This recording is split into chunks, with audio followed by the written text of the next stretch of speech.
The test is in 4 parts: Part 1, Part 2, Part 3, and Part 4. Now look at Part 1. A student wants to register for a conference. Listen to the conversation between the student and the woman and answer the questions. First, you have some time to look at questions 1 to 4.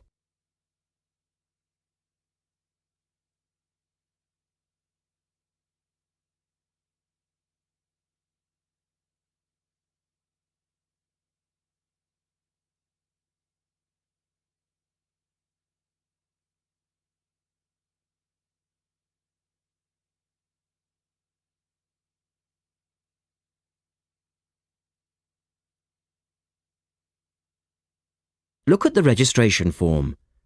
Listen carefully and answer questions 1 to 4. Good morning. Good morning. Can I help you? Yes. Is this where we register for the Beyond 2000 conference? Yes. What's your name and I'll get your conference bag. Well, I haven't actually registered yet. I was told I'd be able to register today, so I hope that's okay. I've just arrived in Melbourne. That should be fine if you're a student. I'll need to take your details though. So, can I have your full name? Yes, sure. It's Melanie Mitchell. Is that Mitchell? Yes, that's right. And that's Ms., not Miss. OK, fair enough. And what's your address, Melanie? I live in student accommodation at Sydney University, so my address there is Room 66, Women's College, Newtown. OK. And which faculty are you studying in? I'm in the Faculty of Education. I'm doing a Master's in Primary School Teaching. Right. And may I see your student card because I need to verify that you're a current student? Yes, sure. Here it is.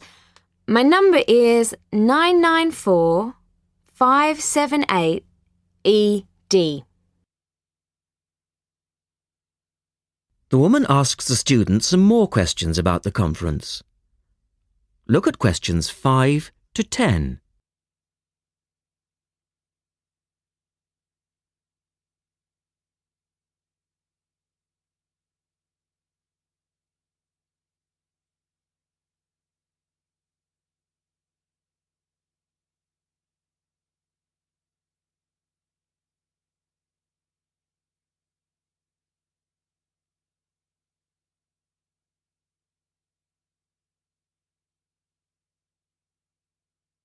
Now listen to their conversation and answer questions 5 to 10. OK. Now, do you want to attend all 3 days? The conference runs from Thursday to Saturday. Yes, I think so, if I can afford it. What does it cost? Well, you're eligible for a student discount, which makes it $15 for a day registration or $40 for the 3 days, though it is possible to register for half a day only. I'll register for all 3 days, please. Good.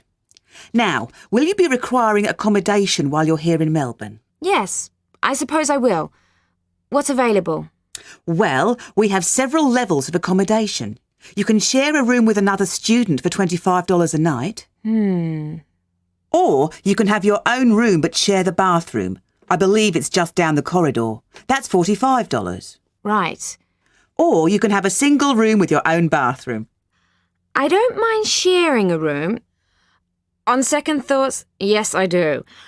I'll have my own room, but I'll share the bathroom. Right.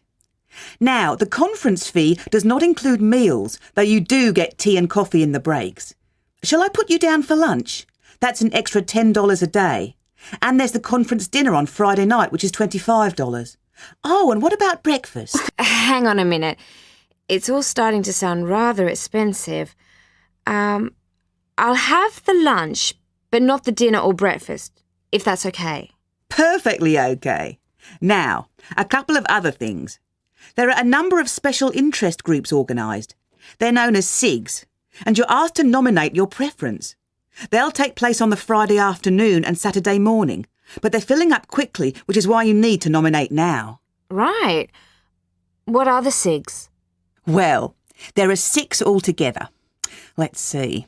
On Friday, you have a choice between computers in education or teaching reading skills. Or a session on catering for the gifted child. Oh, they all sound interesting. But technology in the classroom is really my area of interest, rather than reading. So I'll go for that. I can probably read up on the gifted child topic myself.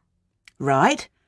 And then the Saturday options are a session on cultural differences, or there's music in the primary curriculum, or you could go to the one on gender issues in the classroom. Wow! Can I go to them all? They all sound fascinating. Afraid not. Well, I'm really interested in how boys and girls behave differently, even when they are very young, so I'd better opt for the third session, even though the cultural differences sig is probably really interesting too. Right.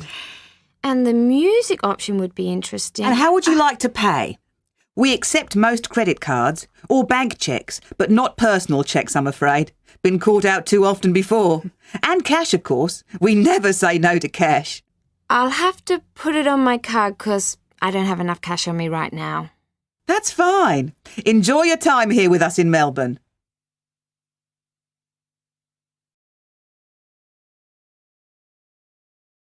That is the end of part 1. You now have half a minute to check your answers.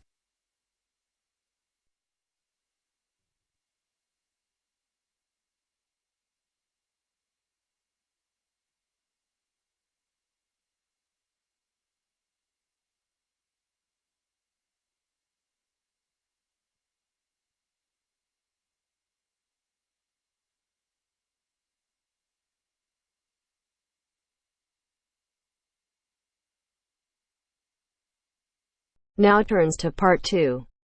Part 2. You will hear a lecture on deep-sea exploration.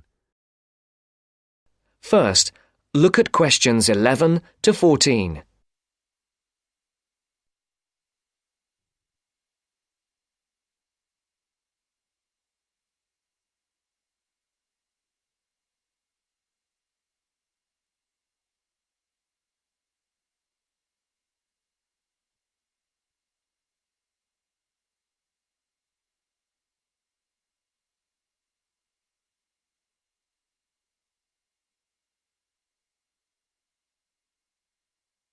Listen carefully.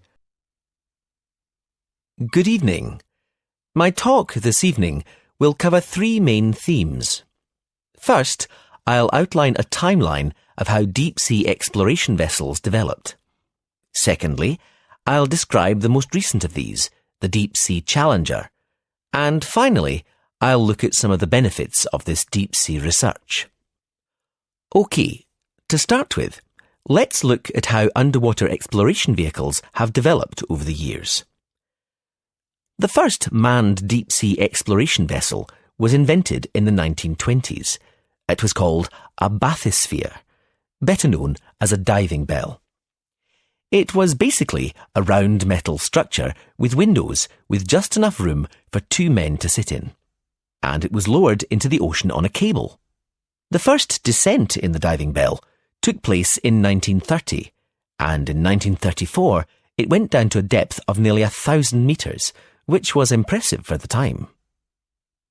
The problem with the diving bell was that it had no power of its own, and there wasn't much room for the researchers to move around. So, the next development after the diving bell was the bathyscaphe, a small manned submarine invented in the 1940s. The difference between the two was that the bathyscaphe had its own power source, which allowed the scientists to investigate in the depths of the ocean more freely. A bathyscaphe called the Trieste reached a record depth of 10,000 metres in 1960. Since then, a new record has been set by James Cameron, who descended to a depth of 11,000 metres for the first time in 2012.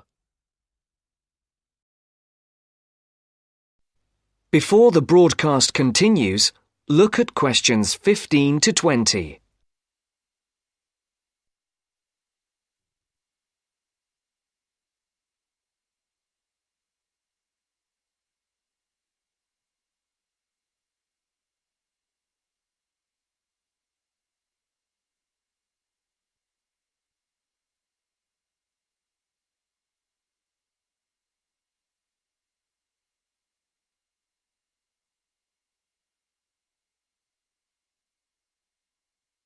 You will now listen to the second part of the talk. So let's move on now to look at the submarine that took James Cameron so far down into the ocean. If you look at the drawing of the Challenger, you can see the pilot's chamber at the very bottom of the submarine. It's a very small section where the pilot sits and controls the sub and all the equipment on it. Now let's have a look at how the submarine is powered. Going up from the pilot's chamber, in the middle of the sub, on the right-hand side of the drawing, you can see a whole section covered in batteries. They provide the power source that takes the sub all the way to the bottom of the ocean and back up to the surface again. Next to that, there's another important part of the sub. You probably realise that there's no light at the bottom of the ocean, so the sub needs to take its own.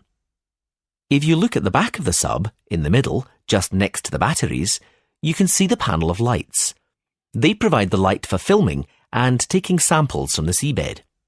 And one more part of the sub, which is important for navigation and to stop it spinning out of control, is the large fin at the back. You can see it at the back of the sub at the top of the drawing. OK, to conclude my talk, I'm going to ask a couple of questions. First, what is the purpose of this deep-sea exploration? And second, is it worth the expense? I think one of the justifications for spending so much money on this kind of research is that it allows scientists to understand more about the surface of the Earth. For example, how it was formed and how it behaves. This could have important consequences for predicting earthquakes and saving lives through early warning systems. Another reason this type of research is considered valuable is that by exploring unknown parts of the ocean, we increase our knowledge of the availability of minerals for industry. And obviously, this could lead to huge commercial advantages. So, the answer is yes. In the long run, this kind of exploration can benefit both the ordinary population and industry. That is the end of part 2. You now have half a minute to check your answers.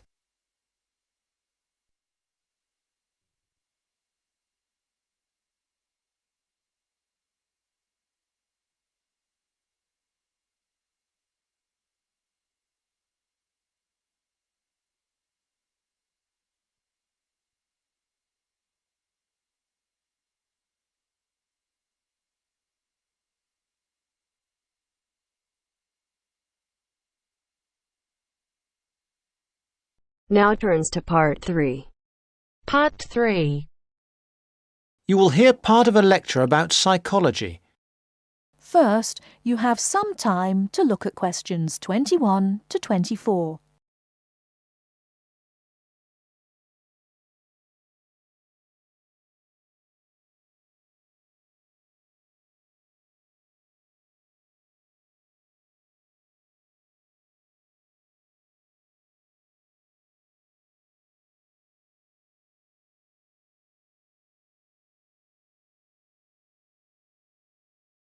Now, listen carefully and answer questions 21 to 24. In this lecture, I want to introduce you to the life and work of a famous psychologist, a psychologist who had a big influence on the field of social psychology. Social psychology deals with group behaviour and the individual as a member of a group, and Solomon Asch made a most important contribution. Solomon Asch worked mostly in the USA, but he was born in 1907 in Poland, and he came to the US when he was 13. He went to an ordinary high school, and as he had an interest in human behaviour, he decided to study psychology. He was quite disappointed with his first acquaintance with psychology. It seemed to be all about rats and mice, and that didn't interest him at all. However, he persevered and eventually became a professor of psychology. Now, the experiment which made his name is called the line judgment task. Participants were asked to compare some simple lines. More precisely, they were given a card with 3 lines, then were asked to compare another single line and say whether it was longer or shorter than the lines on the card. What a participant didn't know was that in reality all the other participants were effectively actors. That is, they were instructed to give a wrong judgment, and the purpose of the experiment was to see how the single subject would react.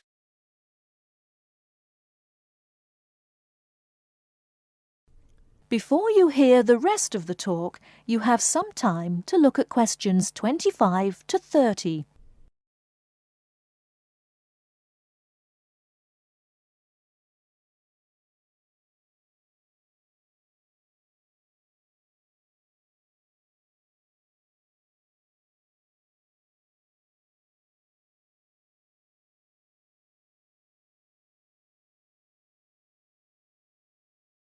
Now listen and answer questions 25 to 30.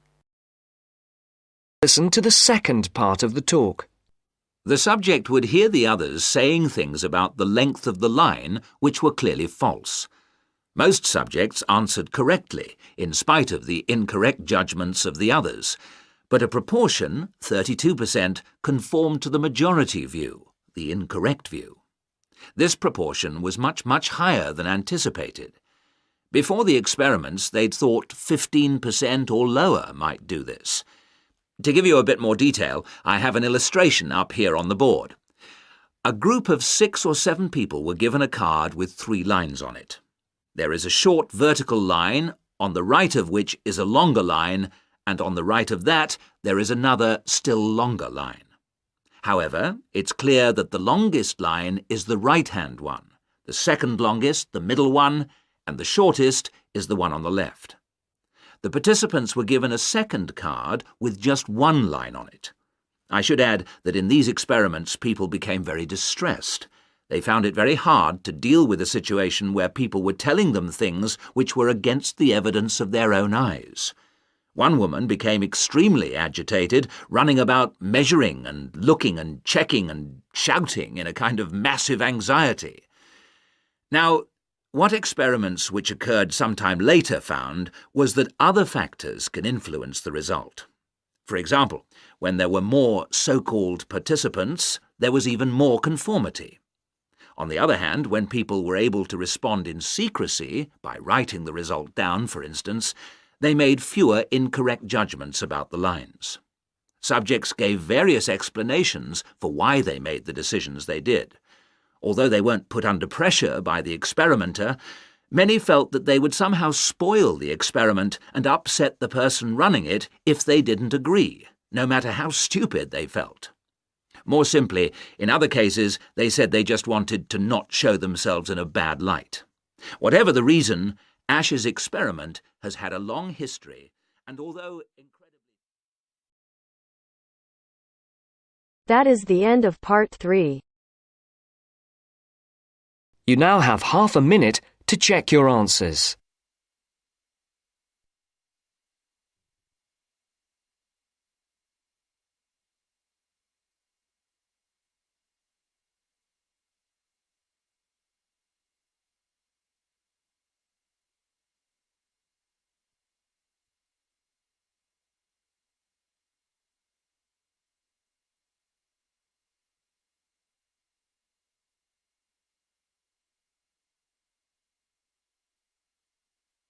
Now turns to part 4. Part 4. You will hear a presentation by a student about a website she has designed for a supermarket. First, you have some time to look at questions 31 to 40 on pages 113 and 114.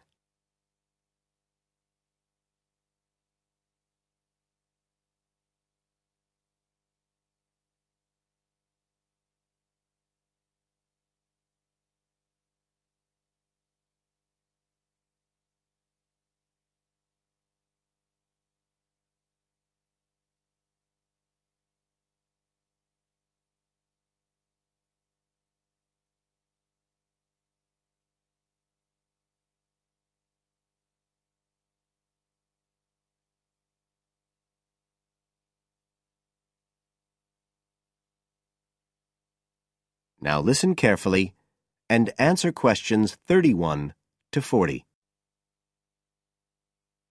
For my website design project, I decided to approach SuperSave supermarkets because I have an evening job at the supermarket, so I already have a slight insight into their organisational goals and workings. The field research for my project was in 2 stages. First, I had an interview with Mr. Dunn, who is in charge of SuperSave's customer care department. I discussed the project with him in order to identify the supermarket's requirements. Mr. Dunn said customers are often unwilling to make a face-to-face complaint when they've experienced difficulties with a product or a member of staff or anything related to the supermarket. So he said a website which allowed members of the public to get in touch with the organisation and bring the problem to their attention in a private manner might be very useful, and we agreed that I'd work on this. For the second stage of my research, I devised a questionnaire to put to SuperSave customers. I needed to find out about the customers' experiences of problems together with their attitudes towards making complaints, both directly and indirectly. I used a mixture of closed questions, such as, have you ever experienced a problem at any SuperSave store? And open questions, such as, what would you find helpful about a customer complaint website? I decided to do interviews rather than rely on distribution of the questionnaire, as I felt this was likely to lead to a higher take-up rate. I visited 4 SuperSave stores, 2 in the city centre and 2 in the outskirts, and altogether I interviewed 101 respondents. Then finally, I analysed the results.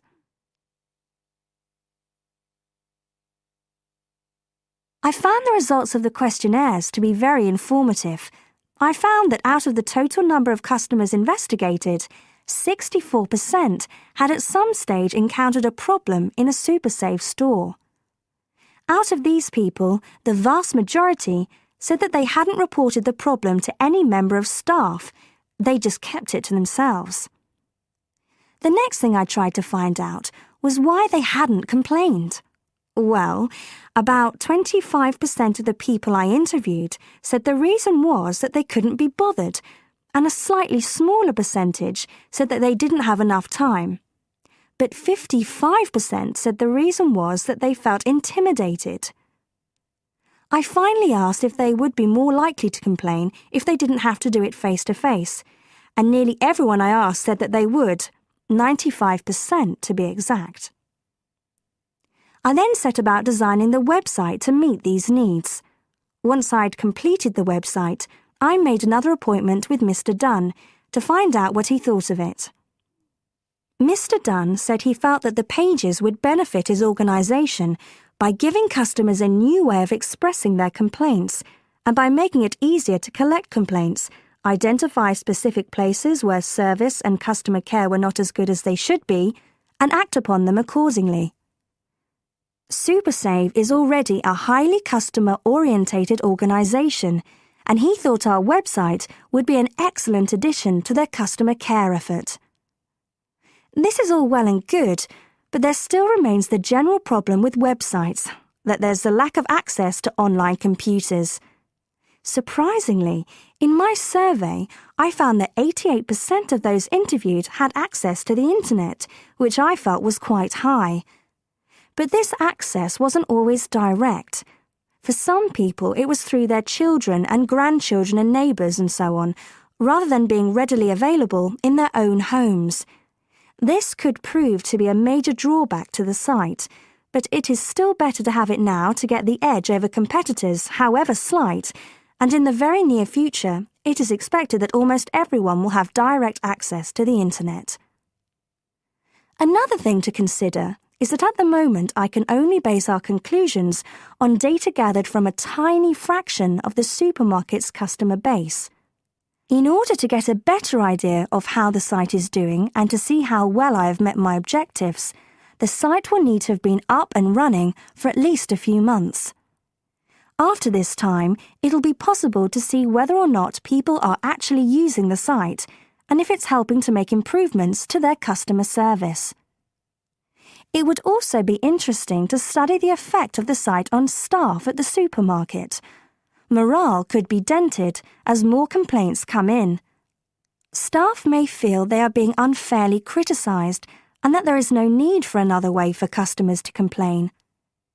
But also, the site could boost morale by making staff come together to overcome the constructive criticism, and they may gain more job satisfaction by knowing that they are making a difference to the customer. So, overall, I feel my website has met my objectives, but there is scope for improvement and expansion. Are there any questions? That is the end of part 4. You now have half a minute to check your answers.